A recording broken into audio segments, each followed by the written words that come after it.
Hey, what's going on, guys? Dynarider back at you with another video. In today's video, I'm going to be discussing how do you decide when to ride. Also, surprise, I need gas. So we're going to go get gas. I'll give you guys some tips on how to fill up your bike, and we'll go from there.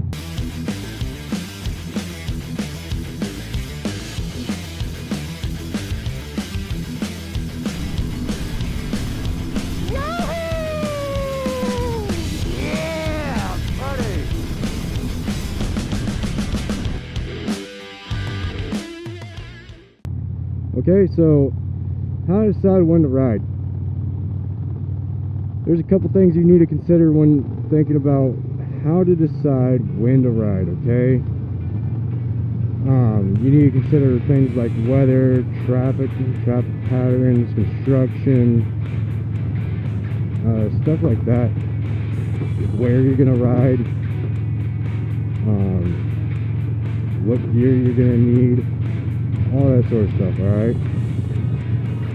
So the way that I decide when I'm going to ride, excuse me, I got a little bit of a burp coming up. The way I decide when and where I'm gonna ride, obviously I want to have fun. I want to ride the twisties. I want to get out there, twist the throttle, and I want to enjoy myself. But there's certain things that you do in order to make sure that you're able to enjoy yourself safely. Okay? Riding a motorcycle is already inherently dangerous. We're out here on machines that weigh half as much as the other vehicles on the road. A fraction of that, actually. So we got to take into consideration visibility. How well can you see? Are you experienced enough to go ahead and go out and ride at night? Are you familiar with the roads if you are riding at night? Stuff like that. Additionally, so we don't need to start adding additional risk factors on top of riding if we don't have to. Okay, so when I say additional risk factors, there are certain weather things that you need to consider that's going to affect you as a rider, more so riding down the road than if you were in the car or in the cage, right? So one of those things is extreme hot or extreme colds. All right, if you're going to go riding in the summertime in Texas or in Arizona or somewhere else where it gets really hot in the summer, you want to make sure you have enough. You've been hydrated, okay? You don't want to be going down the road and suffer heat stroke. You don't want to be going down the road and suffer from heat stroke or anything like that. As well as, wow, person didn't even bother to look. Or be going down the road and be suffering from hypothermia and have your body start shivering uncontrollably, which, by the way, is one of the symptoms of hypothermia. Because now you're going down the road, you're shivering, you're shaking, you're shimmering, like this, right? What's that doing to the bike? That's giving inputs to the bike. Now, say you hit something you can't control, like you hit a patch of gravel or something, and you're shivering, giving those inputs to the bike. Now, there's a greater chance for you to go down, because what would have been a non-issue, because you know how to go over gravel or go over an obstacle in the road, now it's an issue because you're shivering so extremely that you end up laying the bike down. Okay, so it's definitely something to consider. when deciding when and where to ride.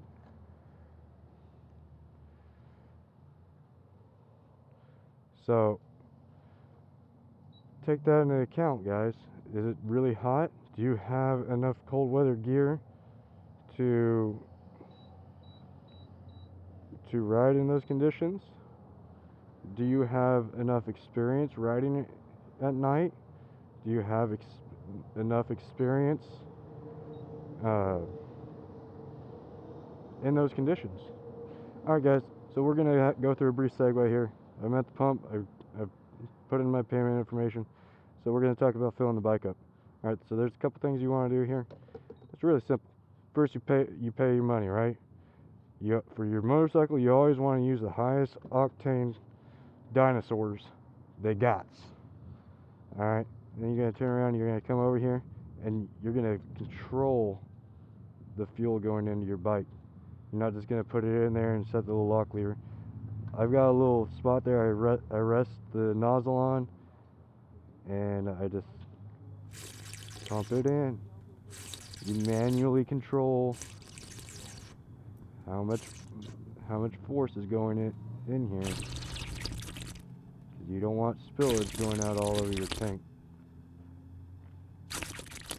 I don't care what people think you look like when you're out there filling up the tank.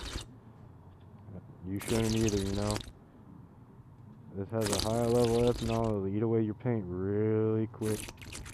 So you want to be very careful as it starts filling up. You don't want to overfill it. Alright. There we go. Pump a little bit more in there. Alright. And then you're going to turn around. You're going to get those last little drops. Rotate it up like that. That way you don't get any drops. Boom. You're good to go. You got to take your fuel cap.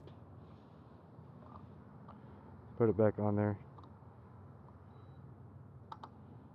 Turn it until it clicks. Answer the machine's questions. And you're good to go. Alright. So then the other thing is,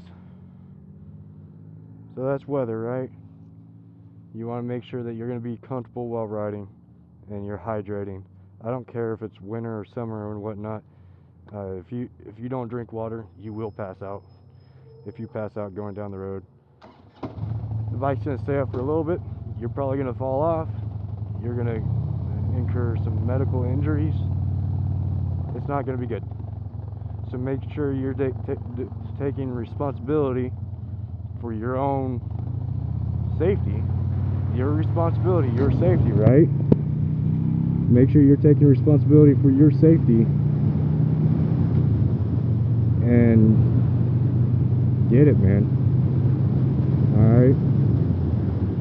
So that's that, okay? The other thing is, for when to ride is traffic, right? There's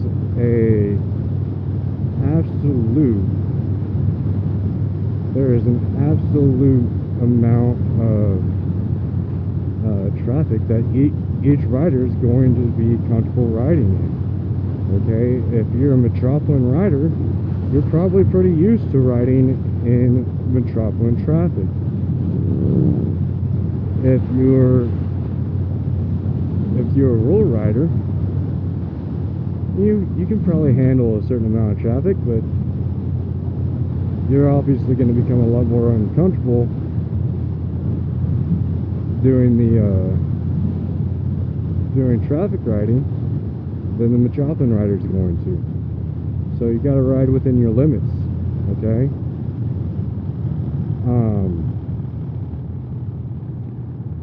Then you got stuff like construction, right? Does the construction affect the flow of traffic? Is there an abnormal flow of traffic for that area at that time? Are people going to be making last-second decisions? Alright, you need to be aware of this stuff. That way, when you turn around and you go and you're riding, you're you're not focused on you yourself making the last second decisions. You're able to separate yourself from the situation, and you're able to separate yourself from the situation and look at it and put yourself in a better situation to be prepared for other motorists making the last second decisions. Okay?